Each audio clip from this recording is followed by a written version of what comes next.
Instagram, and right now we are This is live. TikTok, We're actually. live everywhere. Okay, good to see you. Good to see you too, man. Breathe, my friend. Rocco's kind of the ball of fire today. He's found his zen last couple of minutes. Zen, yeah, I went home, took the suit off, just got very yeah, zen. yeah. Yes. Yeah, it's odd that I actually have a dress shirt when you're done. This is a very weird turnaround. I want to talk about excellence or the lack of that in business, in life, in social interactions. I don't want to think that all of our world is just full of doom and gloom. That's not what I mean. But where do we stand today with the idea of just exuding excellence in multiple facets of one's life? I think that's a rarity these days. I truly do. I think, one, I don't think people know how to define excellence. I think people define excellence differently. You know, some people think showing up is excellence. I'm like, no, that's the minimum bar. Showing up is the bar. But they think, they should be rewarded for attendance, not performance. I think that's also applicable outside of the workforce too today. That's applicable everywhere. School, workforce, everywhere. You see it all around. I mean, you see it all around. It's the truth. It sounds so dystopian, though. It's like so. It's the stupidest thing when you think about it. Like it really is. Like, no, perform. So again, I think there are people that still understand what excellence is and strive to be excellent. I think a lot of people haven't even thought to themselves what excellence is to them. I think we've gotten to a point in society where, because of people's feelings, and we don't want to hurt people's feelings, we've accepted average and mediocre. So you won't remember this. It's a little bit before your time, but in the early to mid 80s, there was a movement in American business spurred on by a book written, I believe the gentleman's name was Tom Peters. I might have the first name incorrect. And it was called In Search of Excellence. And that started a movement adopted by FedEx before they were as big as they were, and some other companies, IBM. And it was the idea that the American worker did not have a clear understanding of the idea of excellence. And the book was so well written that there was applications in there that you could take into your personal life as well too. And there was a movement. And I remember distinctly working for Roadway Services, a trucking company, and just having the concept of defining excellence in the 80s. In terms of servicing your internal customers, your external customers. And it was a big thing. It was a movement ushering into the 90s. I'm not sure where we are with that today, but there was a movement where companies were trying to enlighten their employees that every aspect of their work performance can be excellence can be found in that, and thus serving your internal or external customers. It was a big thing, in search of excellence. And we should get back to that, because I always say, think about when you've crushed it that day. Like, you put in a good day's work, you performed at your peak. It makes you feel good. How would you not want to feel that way every day? Like, I don't understand how people at the end of a day, if they performed average, that they can look themselves in the mirror and say, I fucking killed it today. Are you kidding me? So let me throw this out there at you. I believe today that there is an obstinance out there to that idea. Because some folks look at life as, you don't have the right to tell me what is expected of me. That is an attitude that I see is prevailing a lot, whether it's business or social events and community groups and so forth. It's really about telling another person what they are, what's expected of them. Guess what? If you are using the resources of another person, that person has the right to tell you what's expected for those resources. You would think. It's called a fucking job. You would think. It's called a job. Just saying. That's kind of how it is. I mean, and again, like, the excellence is, I'll give you an example. Like, my I'm not going to say the name of the company, but my wife's been trying to get pest control at her house. I'm allergic to bees, right? Just found out a couple years ago. Didn't know that. I sit on her deck in the weekends and read and do some work out there. There's fucking bees everywhere. So I'm like, hey, we should probably get this taken care of. So she calls company, one of the bigger ones. They're like, yeah, we can come out like last Saturday. Well, they call her back the day before, and they're like, well, we're coming out to spray for mosquitoes. She's like, we didn't ask for mosquitoes. Bees. We want bees. Bees are the things that buzz around. We want to take care of them. Like, well, we don't do bees on this way. We can do it. We couldn't do it that day. They could do it another day. So they were supposed to come today. They didn't do bees on that particular day? On that particular day, they had to schedule someone else to come because apparently person 1 does bees, person 2 does mosquitoes, person 1 wasn't available. That's what I'm assuming. Ants, things like that. Yeah. So today they're supposed to come. Okay. No, she talked to this person on the weekend, said, you don't have to be there. We just sprayed the outside. No worries. So this person calls to schedule. They're like, no, you have to be there. The person who's coming says, you have to be. You have to sign the contract. You have to get into your house. So my wife's the sweetest, and she's patient. She's like, okay, I understand. So she calls her dad, and her dad's supposed to come over today, and he's always helps with stuff like this. I get a text message at work. She's like, I'm done. We're canceled them. So what happened? So I get home. The individual who was supposed to come, younger guy, called us morning. He's like, it's raining. I don't think I can come. Is it raining by you? Like, you're in Moon? Like, no, we're not in Moon. We're in Collier.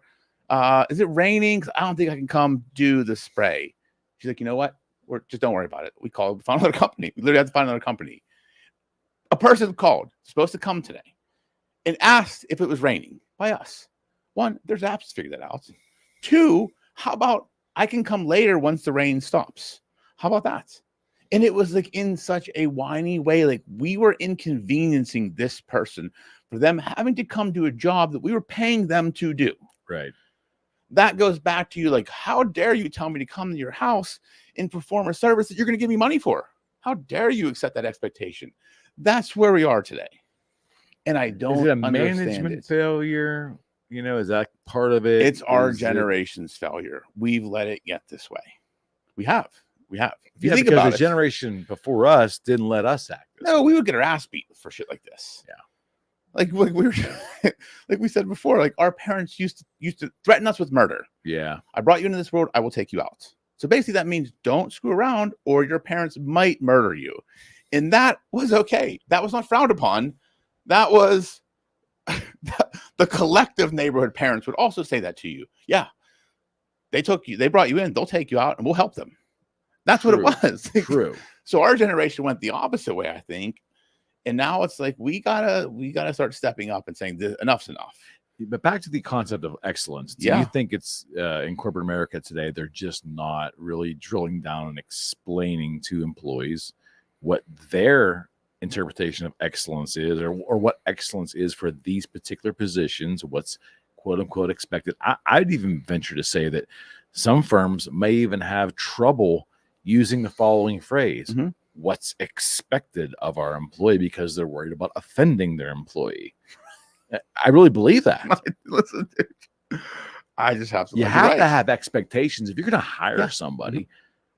I mean, it's just pure business. You expect this service from them for this amount of remuneration through financial means, right? It's an exchange. Mm-hmm. It is an exchange.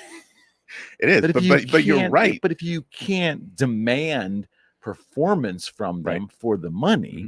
if you're afraid of offending them by demanding performance, you won't be in business long. No, and that's what people don't get. Like, there's this movement of like, oh, you can't tell us what to do, you can't tell us how to act. Okay, well then, if all companies do that, people just go out of business, then you're all jobless. There has to be some adults in the room.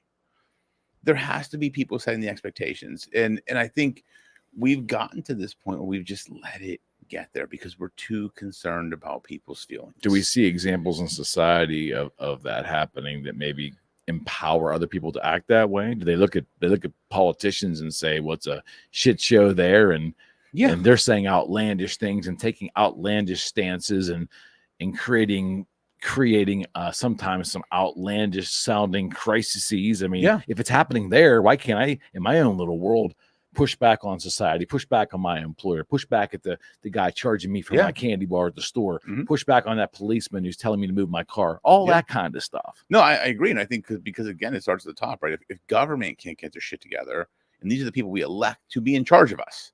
Hey, we said, we think you guys are the best people to make the rules that we all have to live by. We voted all of you in. And if they can't get along and get this shit right, how do they expect us to do it? And the other problem I see, and I don't know when this started, because when I was coming out of school and I worked at a firm, then I went in-house. I took a huge pay cut to go in-house, but I knew I had to prove myself. Mm-hmm. I didn't ask for more money. I had to prove that I was worth more money. Now I feel like there's this trend in society where I will work more when you pay me more. It's like I'll work 40 hours when you double my salary. It's like, well, no, that's not how it works. That's not how it works. But people think that that's how it works. So so what you're describing to me is somehow the employees have got the upper hand on companies. They think they have the upper hand. Okay. And that is shifting very quickly. I see it shifting. I think so too. In companies all across the board. There was to me, there was an illusion of that happening during the pandemic when more people were working from home and reevaluating their life and all that stuff. God bless you. And now I think the reality of a tough economy and a very volatile economy and a lot of unknown for business owners, I'm hoping the time has come, like, no more. Well, no more of this stuff. Here's what I see. Remember during what was the 2016 election? It was a silent majority, right, that voted Trump in. There's a silent majority in corporate America now. And it's the people, I truly believe, in our generation, mid 40s to mid to late 50s, where we've just kind of been sitting around and letting shit happen. We've been doing our own thing. I'm maybe afraid to get sued, quite frankly. But they keep poking, they keep poking, and just like, let's see how far we can push things. Let's see how least amount of work, what's the least amount of work we can do to get paid. And we've kind of gotten to that point where I'm seeing it because I've talked to people across the board in different industries, different political viewpoints, all kind of saying this shit's got to stop. And it's this silent majority that I'm seeing, because not a lot of people are talking about it outwardly. I mean, it's starting to, but there is this majority of people, like, the expectations are shifting. I'm hoping that people will, because I believe people aren't talking about it much. Because there's so much volatility in social media, and they're worried about being confronted by a very aggressive, leftist view. Quite frankly, this is what I see. Sure. And I think that while they're not articulating it, I do believe that maybe the action of pushing back, whether it's through elections or just through business decisions, is where we're going to see the change. Oh, yeah. I mean, I think you're going to see that in just the mechanics of society, right? The elections, the way businesses change, the way people just lose jobs because of just the way they're acting. But I do think people are starting to speak up more, because here's why. We shouldn't be afraid of conflict. Conflict is how you resolve issues, resolve problems, right? If you don't talk about things, if you don't talk about what is actually going on, then it just keeps perpetuating and creates a bigger problem. Well, we ignore it head on. We ignore it. Exactly. We are in an ignoring mode in society in general. Ignorance is bliss. And somehow it's just going to go away. It's all going to work itself out if I just don't pay attention to it. But here's the thing, and sad part is, I used to think that way. I literally, and that's not long ago. It's a youthful thinking process. You're like, I think everything will kind of work itself out. Like, I think if you just give people enough, leeway, and they'll figure it out. Like, I would think society will figure itself out. I think there's enough good people in society, they'll figure it out. It's like, no, I'm realizing that the adults need to start speaking up in the room and saying, if you can't figure it out, we're going to figure it out for you. And these are going to be the rules. And that's what I'm seeing happen. Like, I go back to when we were kids, like, our parents did that to us, right? If you can't figure out how to fucking do this, I'm going to figure it out for you, and you're not going to like the way I tell you to do it. Yeah. Like, that's what our parents used to tell us. So you clean your room, or if I come and clean it, I'm just going to throw everything out. 100%. You're not going to like this. So you're like, oh shit, I better clean my room. If you take the political sides out of the following statement and you look at it strictly subjectively, hierarchy of education, all that, the fact that we have violent protests around the country on college campuses, private institutions, where buildings are being taken over, and we've somehow normalized. I don't care about which side of the political equation you fall on. It doesn't matter to me. I'm talking about the actions of someone thinking they can go on a private institution, violate the civil rights of the other students who might disagree with their philosophy, and then create violent episodes and then have the gall to demand negotiation. That, to me, that whole process I just described, that's not protesting me. That is low-grade terrorism. Yeah. And I can't explain it any other way. And it's ridiculous that we've let it get to that. That's way. my point. We've let it happen. Right, because these people have feelings. We don't want to hurt their feelings. Like, you can take over the building, guys. Go ahead. We don't want to upset you. But did you also see the one video? It was, I can't remember. It was a college in the South where there was protests happening, where these fraternities came out and started singing the national anthem, and then hundreds of people came out and the protesters left. It's like, that's what we need to get back to. Like, this is a fucking good country. Do we have problems? 1000%. Absolutely. Every country does. But you don't see people protesting and saying, I'm going to leave. They all sit there. They're protesting on their iPhones and live streaming it on TikTok and Facebook because they're in America and they can fucking do it, but they're bitching about the system. Well, and again, I am okay if, first off, I'm not big on protesting for anything. It's a constitutional right, so I get it. I get it. 1,000,000%. I'm just saying, me personally. Yes. I just don't, and I'm slammed for it. I get it.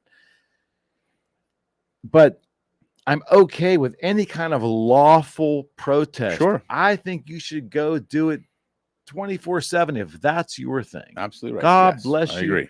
But the moment you start impugning on other people's rights in any way, shape, or form, or do violent acts or break the law, like taking over buildings and spray painting and defacing public property or private property, when you do those things, to me, and I don't know why other people don't see it this way in our government, that's not protesting as I understand the definition. Those are criminal acts, correct, which our government has the right to step in and solve if a private institution won't do it. Correct. But I just don't see, it's like we keep backing away from installing order where it needs to be in society. Yeah, order has definitely diminished. But when you say that, you are a fascist to some. You see what I mean? Like, that's how crazy we are right now. We are. We've lost our collective mind.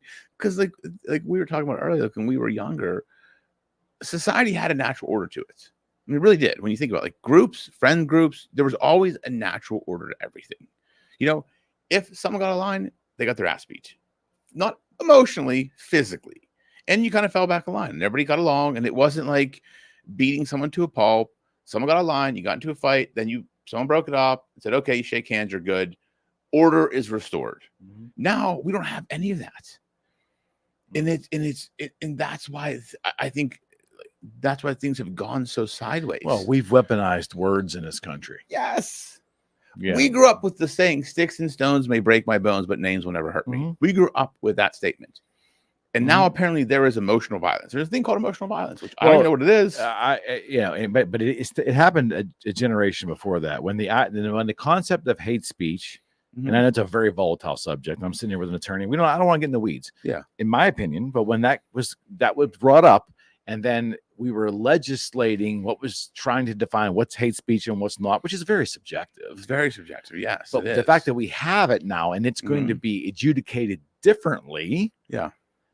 We then started to basically doing what we didn't want to do. We started weaponizing words, declaring this word is illegal, but this is not. Right. I think that in my lifetime is when it started to go downhill. And now we've created an environment where people feel aggrieved by hearing words that sometimes they don't even know why they should be aggrieved, but they've declared themselves aggrieved by hearing words. Yeah, it's nuts.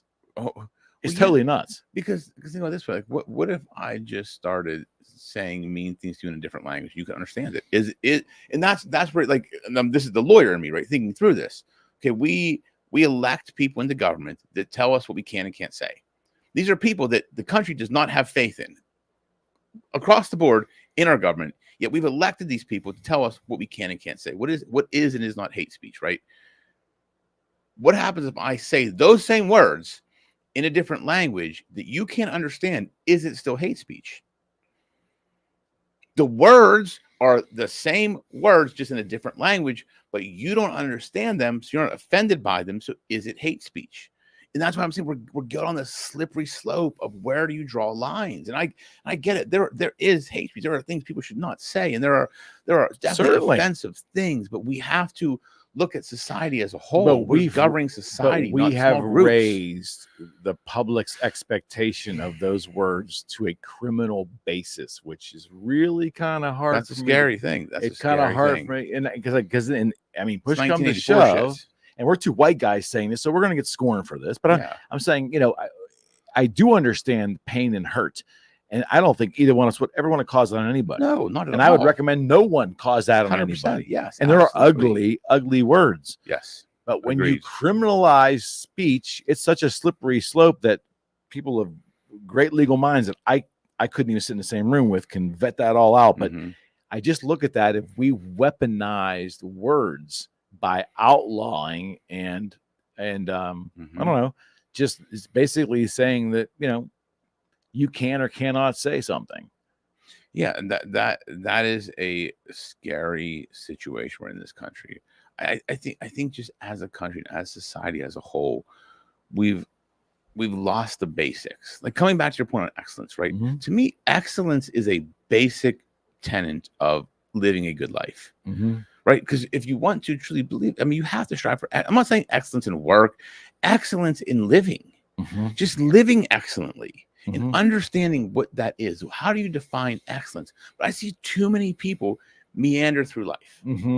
They're not happy. They're miserable. They don't know that they have a pep in their step. They're just kind of me. How do you want to wake up? Because they're not holding themselves accountable to any kind of standard. That's they're exactly careening from wall to wall as they move through the day. To your point, exactly. That it all stems down to, in this country, we lack personal accountability and responsibility. Oh, 1,000,000%. It's always someone. I'm sad because someone made me sad. That's 1,000,000%. I'm upset because someone made me upset. I'm this because someone made it. No one wants to take responsibility for themselves. Like I said, 1,000,000 changed my life in my 20s. Everything that does or does not happen to you in life is 100% your fault. If you get that deep ingrained into your head, life becomes very easy. Yes. Very fucking easy. If you want something, go after it. If you don't want something, stop engaging in it. If you don't like a person, don't deal with them. Yeah.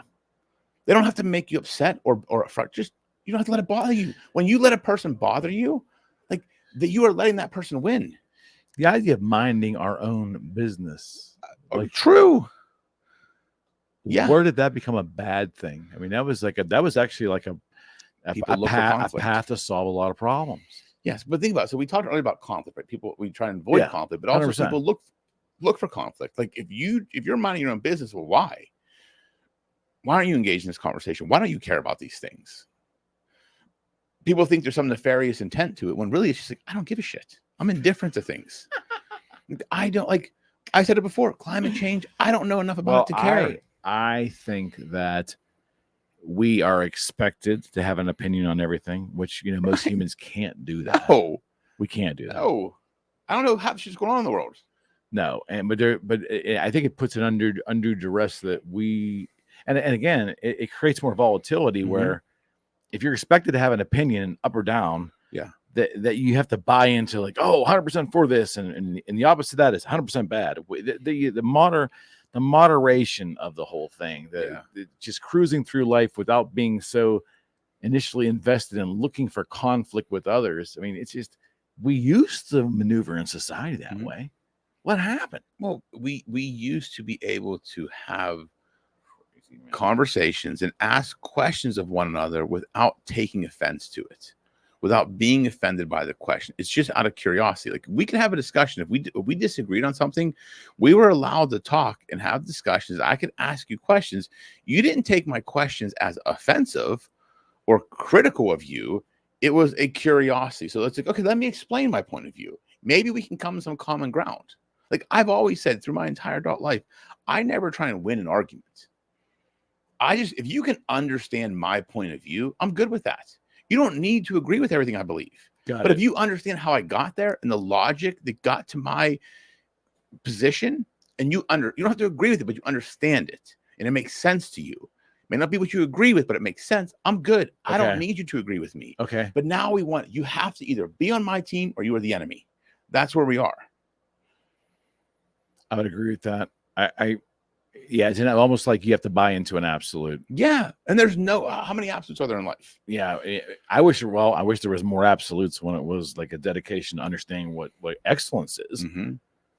I mean, if they won't, if we as employees, Mhm. if people in society will not demand excellence of themselves, or even explore the idea of what is excellence in these circumstances, can I get there? Can I learn to get there? Can I, and look at the benefit of getting there? If they just would understand that it also builds, yeah, it does build your character, but excellence upon excellence upon excellence, and even in various parts of your life, builds momentum, builds steam, builds builds a different kind of a life.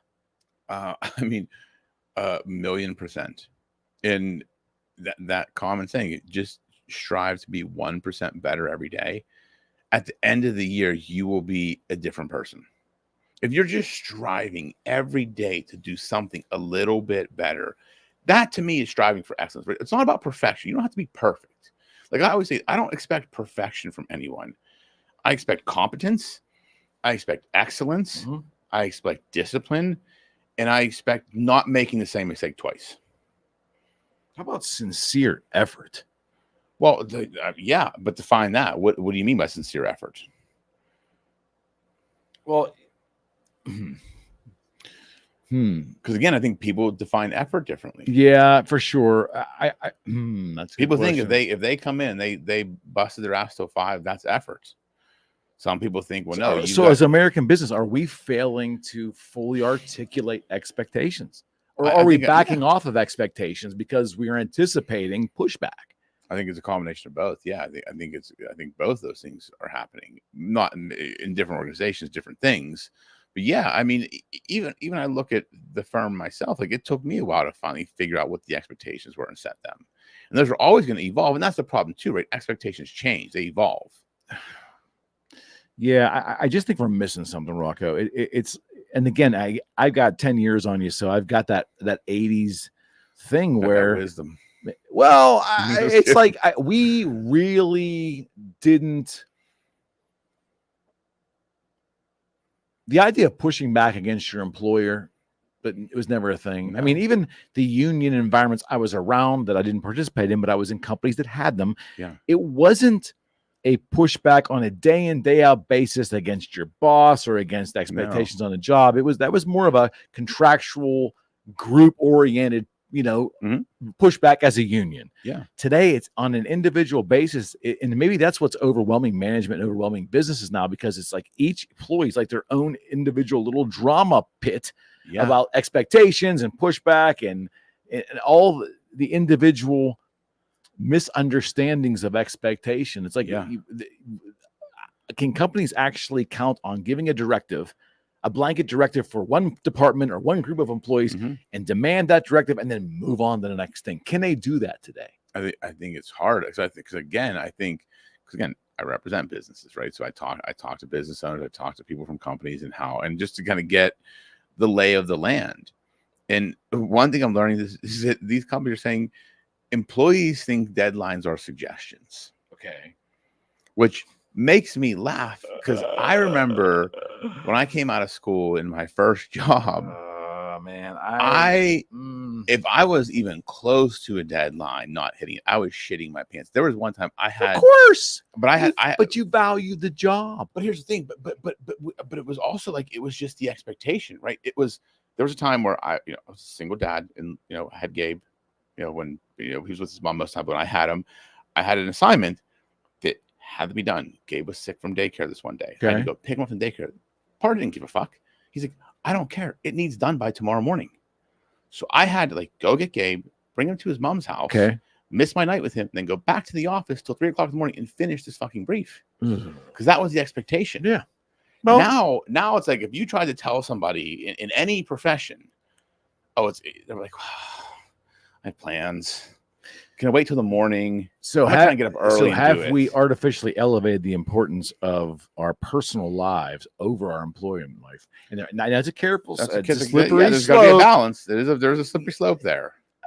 Oh man, it's hardcore for me to say this though, but the job was so vitally important. I seem to think for us working in the 80s as young people and 90s as young people, that job was at the top of the hierarchy. We didn't have that overly sensitive personal life and family life. We found a way to make our family life and personal life fit into our work, but the work was first, because if there was no money, the rest of it couldn't exist. Right. That's how we operate. Yeah. I mean, I understand that. And I think it's flipped now. Yeah. I think people now work to live. Like we used to, I still do, like being a lawyer is who I am. I'm also a father and a husband and a friend, but being a lawyer is part of who I am. Like I chose a profession. I didn't choose a job. Part of your identity. It's part of who I am, right? So I love what I do. So I don't look at it as like at 5 o'clock I turn it off or 4 o'clock I turn it off. It's just, it's who I am. Okay. Like look at any profession, doctors, engineers, like that's who they are. Right? It's part of their makeup. But I think we've gotten to a point in society where people, even in those professions, they don't want to be that. They want to do that. I want to do the lawyer thing till 5 o'clock. They don't want to, and then do something else. They don't want to. I want to do the accounting thing till 5 o'clock. So how did that? They don't want to be an accountant. How did that change happen? I don't know. Again, I think it got to a point where in society, we got to a point where like we got to make sure everybody's feelings are good. And we don't want them to be too stressed. Let's make sure we don't put too much pressure on people. And people just pulled apart and saw how far they could take it. I don't think anybody did it with like some ill will or malicious intent. I think it was just, if you give people rope, they'll take the rope. Yeah, I agree. And they don't know any better.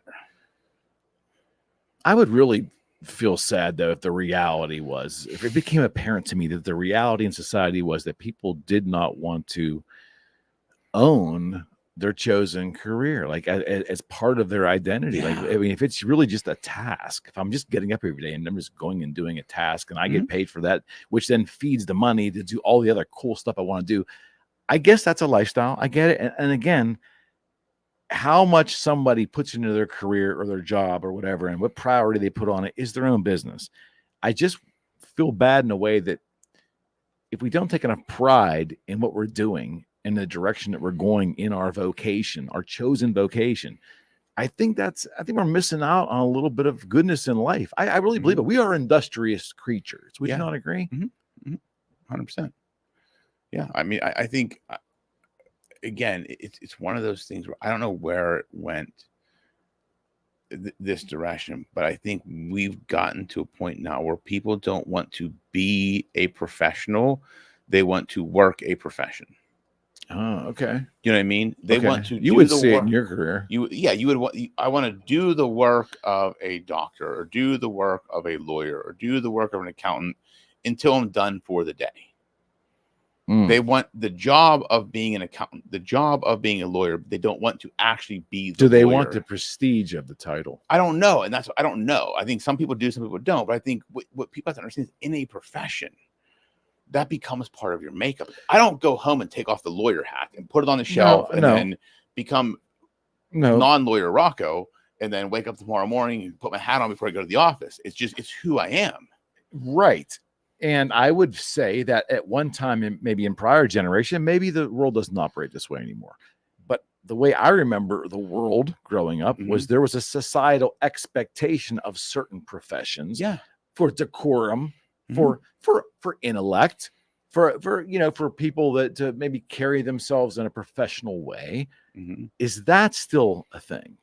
I think in some people, yeah, I do. But I do think it's not in all people.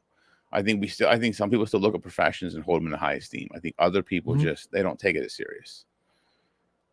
So I think being a professional is a hard thing. If you choose it, you've got to understand what comes with it.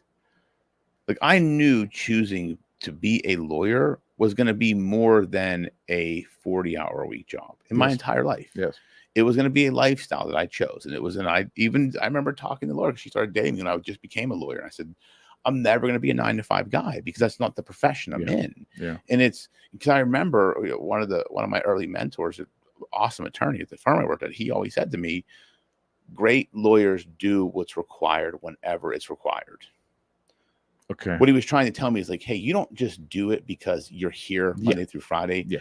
If it's required because we're going to trial, like I flew home early from Vegas when I was a first-year associate because we were going to trial. Like I literally changed my flight. Because he told me in my head from when I was a summer associate, great lawyers do what is required when it's required. And I was getting the opportunity as a first-year associate to be part of be the second chair of a trial, which we ended up going. We settled. It was like, hey, we're going to trial. We thought we were going to settle. Going to trial. I flew home. I was scheduled to be in Vegas till Sunday. I flew home on Friday because it was a priority. Because it was required. They didn't tell me you better get your ass back here. It was like, hey, we're going to trial. But that speaks to desire. That speaks to you wanting that profession, that you wanted to be a professional. Yes, I wanted to be the best at it. Yeah, and again, I'm very hopeful that there's many people out there like that still today doing amazing work. It's a really interesting conversation. Like, and maybe societal expectations on these titles have changed over time. Again, I'm 58, so I understand there's a tapestry of changing society, ups and downs. I get it. It pains me that we don't have an embracement. What is the word? We don't embrace the concept of an excellent task, an excellent job, an excellent career, or being viewed as being an excellent performer. That used to hold weight. Yeah. And I hope it still does in the business world. Like I care what my realtor clients think about my performance. Oh my God, it has to do with how I handle them and all that. But my actual performance at the end of the day, when they look back at that transaction, how it's involved, and what the results are at the end, it needs to be a reflection of my work. Yeah, I mean, I hold myself, to very high standards, and it matters to me. I would never want to be average. I don't want to be the average lawyer. Maybe that's the conversation we should be having. Yeah, who wants to be average? Is that permeating through society in a broader way than maybe we really think about? Well, I don't think people are saying I want to be average. I think people don't care about being the best anymore. Same difference to me. Well, but they're not saying about it. They're not saying I choose to be average. They're not articulating it. Right. Their actions are articulating something, but they're not in their mind. I don't think they're thinking, I want to be average. Well, they're delusional then. They're just saying, I'm good where I am.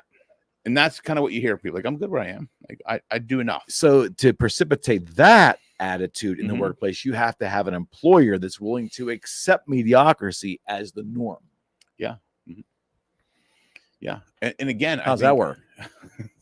I mean, you don't demand that. You're trying to grow a company. You need excellence to grow this firm. Yeah, and I understand that excellence will be different for people at different levels of their career. Certainly. So younger lawyers will have a different standard of excellence than mid-career lawyers than myself. Like my standard of excellence for myself will always be higher than everyone else in the firm, and it should be because my name's on the wall, right?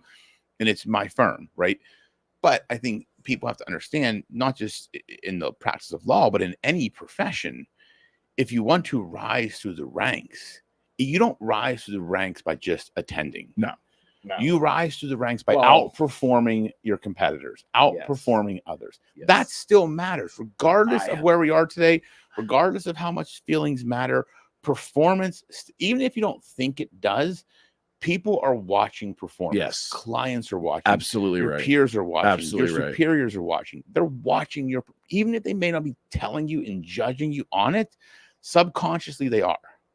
I would subconsciously agree. They're watching everything that's being done and kind of mentally marking. Because I've talked to other business owners, and they will say that people just kind of phase themselves out because they're like, I've watched them, they're not performing. You squeeze a little bit, and they just kind of realize that, okay, it's not for me anymore. This job's not for me. This job's not for me. This profession is not for me. Because excellence in performance still matter. Like if you want to be good at your job and successful and excel and be promoted and rise to the ranks in any profession, you still have to perform and outperform others.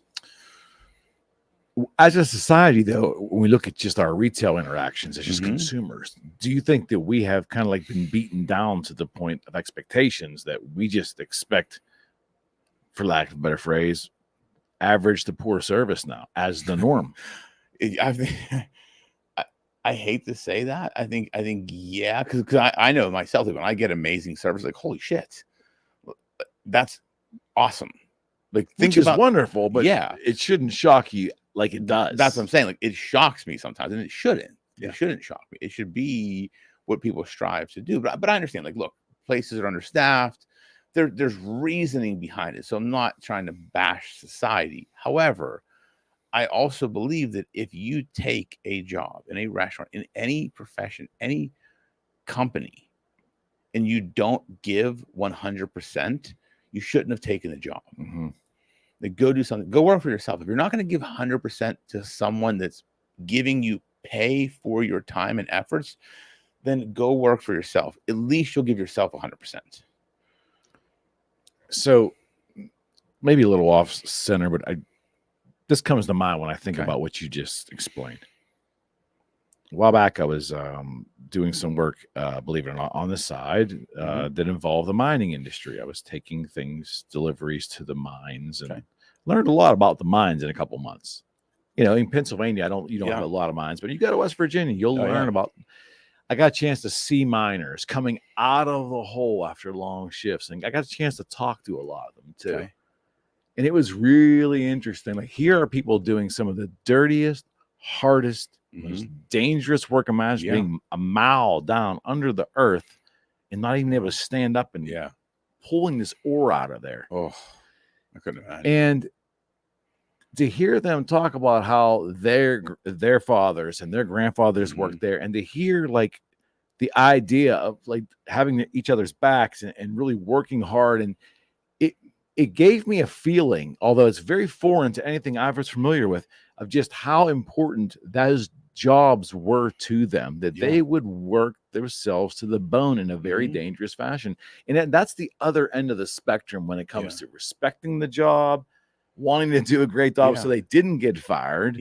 I mean, if we just had a portion of that mentality in some of the other areas of business in our general society, we'd be a hell of a lot better off. I mean, it's a really eye-opener for me to meet some of these folks and learn from them. Yeah, I mean, we lost that, man. Yeah, when you meet somebody that has that, like they appear so different. Oh, most definitely. Different mindset. Yeah, and it boils down to I truly believe we need to get having respect for ourselves. Because I think that's where we lost a lot of it, right? People don't respect themselves enough. Because I think when you truly have respect for yourself, everything you do, you're going to put an extra effort into it. And if you don't respect yourself, you're going to kind of half-ass life. Well, it also affects because in most organizations, you are working with a group of people, whether it's task related or the whole, you're a part of a crew. And there is an example where they were looking out for each other, and this one group, I was at this one mine where it was like 700 days without an accident or something. And these guys were wearing that, like that meant something to them. Like they are making sure they want to take it to 1,000 days. And like, it was just an eye opener for me. And again, it wasn't a very long drawn. I wasn't doing any psychoanalysis down there, but I drove home from that going, these people have a ton of respect for the work they do. They may not like a boss here or there, or I think a company makes the right decision here or a bad decision. Regardless, they respected their job, respected their coworkers, and I could see a lot of them had a pride in that, man. And I want to believe that permeates through society. I want to believe that. I think what you said right there is what's missing: the pride, like the pride in your work. Yes, taking pride. I think that is what's missing. Like I think the accomplishment, right? Yeah, the accomplishment. A lot of people are doing things just to check them off a list, to get it done. Yeah, and they don't take pride in the finished products. Like that's even if you go to a grocery store. Like I love going to a grocery store because I was a bagger, right, in high school. Like I didn't know that. Yeah, I was a bagger. So right on. So I liked. I liked bagging groceries, man. But I'll watch. But I'll watch people, and I'll watch the people that care what they're doing. And it's so interesting to me because you can spot it immediately. They are organizing the groceries in the right way so they don't. So, and it's just, and it's a little bit more effort, but it's so apparent. And I love going to a store and watching that. Like if my kids aren't with me there, because the girls always like to bag the groceries, so they do that. But if I go by myself or the kids aren't doing it in a place that still has baggers, right? I love watching, because when you see a person that actually cares about the job, it makes me feel good inside. Like, hey, this society, we still have these people here. Oh, yeah. And you notice just how they do things. Like they don't just randomly. There's thought put into it. You don't see enough of it. And but think about that. If someone is willing to put that effort and that thought into bagging groceries, right? Which is a different type of task than accounting or research or doctor or lawyer. Like, think about that. Like, we should be doing that too. 1,000,000%. Like, across the board. Shame on us. Right. Not saying that one is better than the other, and not trying to diminish one job over the other, but like, that is pride in your work product. That is a person permeate through all jobs. Yes, and it should. And I think if people just took a step back and said, do I take pride in the work I do, in the things I produce? Good question to ask oneself. Yes, that to me, that is probably the most telling question. I guarantee if you ask yourself your question and you don't, and you start to take pride, in 6 months, a person can completely change the course of their career, because they will just operate differently without even realizing they're doing it. It's a transformation. It's a complete, and it's not even like this huge, like, oh my God, I got now get up at 5 a.m. and do a morning routine and it's just it's a simple little things, like the bagger taking the groceries and putting them in different spots on the belt until he has enough to put one bag of common packaged goods. It's those little things, those little differences sometimes that it's matter. Just the communication amongst your coworkers, just before you leave an interaction. Hey, is there anything else I can do for you while I'm here? Yeah. Is there anything else you need from me by the end of the day? Just simple. It may seem you may already know the answer before they even give it to you, but it's the fact that you asked, and you create that habit of always being of service and going. You create a different persona for yourself over time that you feel, but the rest of the organization feels. And how can that not help you? And it's funny. I was watching a video. It was actually this morning. I've seen it before, but it was a study they did on high performers, and it said, if someone sits within 25 feet of a high performer, basically is in their presence on a consistent basis, within, I think, 3 months, their performance improves 30%. Oh, yeah, it rubs off, yeah. If, no doubt, same situation, you are spending your time with a low performer, your performance will diminish 50% in 3 months. Of course. Like, that's how much negativity rubs off more than positivity. Like surrounding yourself with positive people has an actual impact. If you surround yourself with people that are high performers for enough time, and you're close enough to them and kind of to catch their fire, 1,000,000%, your performance will increase 30%. But if you on the flip side spend the time around people that are poor performers or mediocre performers, your performance will diminish 50%. Think about those numbers. That's a big difference. I don't see the downside of stepping up one's game. No, I mean, you'll have naysayers. They'll say, "Oh, why do more? You're not going to get noticed. I mean, it's just going to make more money for the company. Someone else is going to benefit from my labor." I mean, you can create a million fallacies in your head, but the reality is, every little incremental difference or improvement, whether it's a personal improvement or just some change in your behavior, it all builds. And take it from my long years of experience. Every little change I did, it was strategic. And sometimes you get so good at it after a while, when things really start going good, it becomes your modus operandi where you're making improvements sometimes and you're not even paying attention. Yes.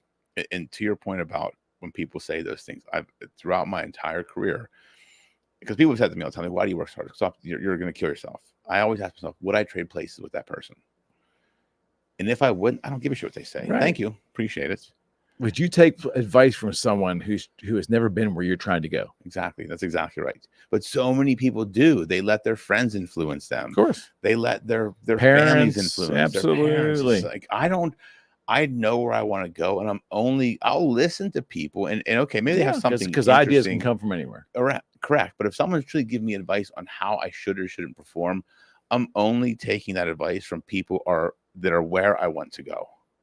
and are doing things I want to be doing. That's such a great lesson to try to repeat to young people to get in that cranium. Like, you know, the only advice you should be listening to is someone that's been where you've been, or they are where you want to go. And that advice has been around for centuries. And I mean, I read that in my mid to late 20s. It didn't sink in until like early 30s. There's a famous Stoic line. I think it's by Zeno that articulates something like that. Yeah, I mean, I mean, and it is probably one of the truest statements when you think about it. If I look back at any time anyone has ever said something to me about working too hard or doing too much, there has never been someone that is ahead of me that has said it.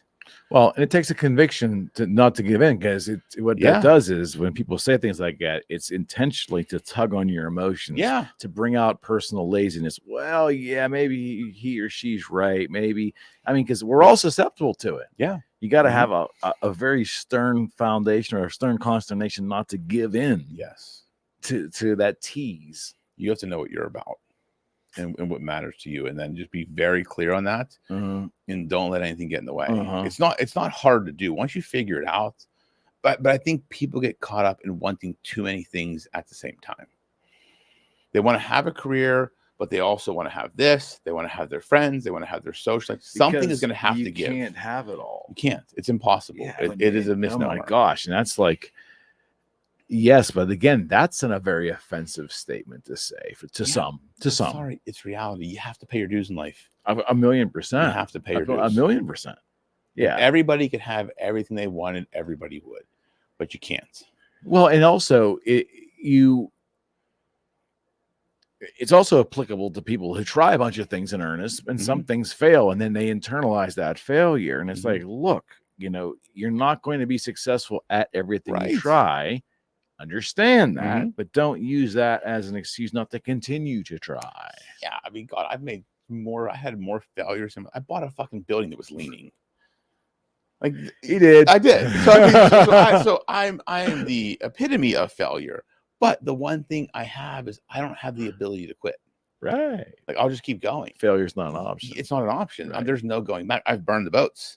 There's no going back. But I failed so many times. I still make mistakes to this day. I won't make the same mistake twice, but I still make mistakes. Yeah. I don't expect anybody not to make mistakes. Yeah. I say don't make the same one twice. That means you're not paying attention. You're not learning. That's exactly right. But it's one of those things where, like, in life, you just got to once you find the ability to just keep pushing forward through adversity, then it makes things easier to get to where you're going. Because you have to have that ability to push through. Because it will get hard. Yeah. And I think even before that, in the end, it starts with personal accountability. You've got to hold yourself to a higher standard, or at least a standard that you created. And hopefully it's a reach from where you are. Yeah. And hold yourself to that. Yeah. And realize that disciplines will have to come into play here in order to move forward. Yeah. Toward excellence, regardless of where you're involved in. And that's the thing when it comes down to disciplines. Because I've learned it about myself. Like, if I don't get something done, it's no one's fault but my own. And then I look at, okay, if this happens on a regular basis, like I'm running into a roadblock, then I look and say, what discipline is missing? Like, that's how I analyze life. If I keep hitting the same roadblock, like I'm running out of time, I'm not getting something done, I'm being inefficient. Yeah. If it happens more than 2 or 3 times, like, okay, there's a roadblock. 100%. And then I start looking, and I kind of take a step back, look at everything I do in my life, and I always say, what is the discipline missing? And I usually find it, and then I adjust. Absolutely. That's how I always find more capacity. Absolutely. But you have to be able to take a step back and look at it. You're missing. If you can't perform at a high level, it's because you don't have the disciplines built yet to perform at a high level. The way I performed today was not the same way I performed 3 years ago. I've built better habits and disciplines, and I'll keep doing that to get more capacity. But most people aren't looking at it. It's blaming someone else or blaming the environment. It's like, no, put the disciplines in place. Sometimes you may have to get up earlier. Like, I get up at 4:00 in the morning. Sometimes 3:30. Like Monday, I got up at 3 because I knew I was going to a Pirate game that night with a client, and I had to work out. So I got up in the morning, lifted weights, did my thing, did some work. But I knew that was a choice I made. It was these things have to get done. Yes. And other things have now come in and usurped my schedule that day. I need to still make sure they get accomplished. Exactly. That's it was a non-negotiable for me. Absolutely. And well, and again, how many folks are running around today that really don't know what their non-negotiables are? Well, that's the bigger problem. Or they know and refuse to really address it. Yeah, that's the bigger problem. And sometimes their non-negotiables are things that are not important in the grand scheme of things. I think that's have no value. The struggle, because they're usually easy and fun. Yeah, well, right. Like the non-negotiable is like, I have to go to happy with my friends on Thursday. That's a non-negotiable. I laugh on the diet thing. I hear it all the time too. Someone asks you, well, how do I lose weight? And again, I said, well, one of the ways is you give carbohydrates and white flour, and oh, well, I have to have my pasta, or I have to have my Italian bread, or whatever. I mean, there's always that tug that certain things are just the joys of life that are just not negotiable. Well, sometimes those fun things or those non-negotiable pleasures of life are holding you back. Yeah. You're paying now or you're paying later. That's what it boils down. Exactly right. That's what, and people don't understand that you're gonna pay at some point in time. I drove past a garage up on Route 19 here the other day, and it just like it was a spray painted sign way out in the country.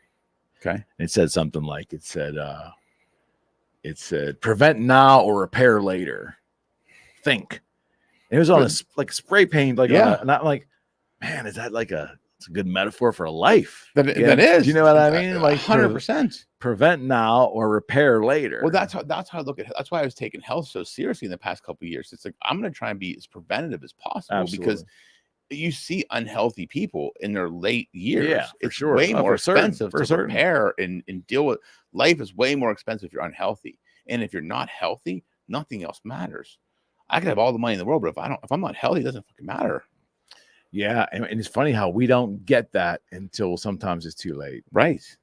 Yeah. I mean, I wish I'd have got that 10 years ago. Because I've worked out my whole life, but but the seriousness I take with like the nutrients I eat, the way I work out, just keeping my body in tune. Well, diet, sleep patterns. Sleep I still haven't figured out yet. That's hard.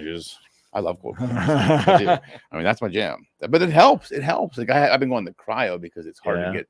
I don't want to keep buying ice all the time. You wear your socks? Yeah, you do got to wear. You have to wear socks. They give Antonio you Brown did. Remember that?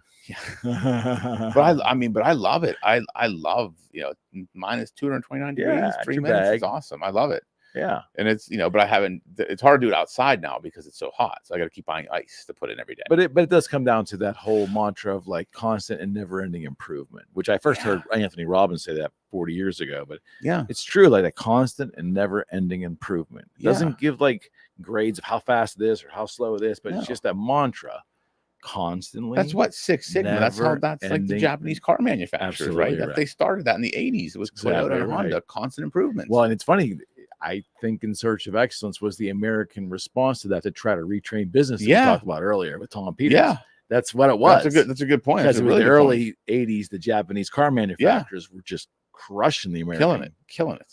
And it was because they were focused on incremental improvements. We had to have it refocused. Yep. That's exactly American business. Yeah. That was good, brother. That was fun, man. It was very, very fun. Yeah. You all wild. You feel I'm always zen, man. I'm always zen.